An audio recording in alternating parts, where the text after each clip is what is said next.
Hey folks, Nate here with Landa. Today I'm at American Pressure in Minneapolis, and as you can see, Isaac here is working on a Landa skid in for routine service.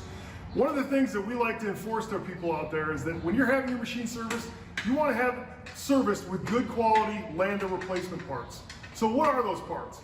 Well, one of them is Landa pump oil. This machine is being serviced, the burner's being fixed right now. Once that burner's up and running, since it's in for service, they're going to replace the pump oil, change it out just like you would with your car, but they're going to use Landa pump oil for this pump. Another thing that we like to discuss is the Landa fuel water separator. So a lot of manufacturers use a pleated fuel filter for their burner fuel. Well, that's great and all, the fuel filter filters fuel, but the Landa fuel water separator not only filters the fuel, but it also separates any water that might be in that fuel source or in that fuel tank, separates it here so you can drain it off to make sure this burner runs like it should.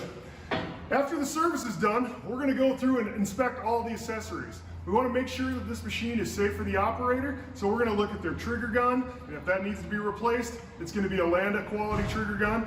We're going to look at the wand. If the wand is in good shape, we may leave it. If not, a Landa dual wand is going to be put on this one as well. One thing a lot of people overlook is the hose. The pressure hose has to be safe. It's next to the operator. We can't have somebody get burned. If it bursts, that can happen. So we're going to inspect the hose, and if this needs to be replaced, of course, there's going to be a quality Landa R1 or R2 hose replaced with these machines. If you need more information, go to landa.com, punch in your zip code, find your local dealer, and that way when you have your machine serviced, they can use quality Landa parts to get that machine up and running.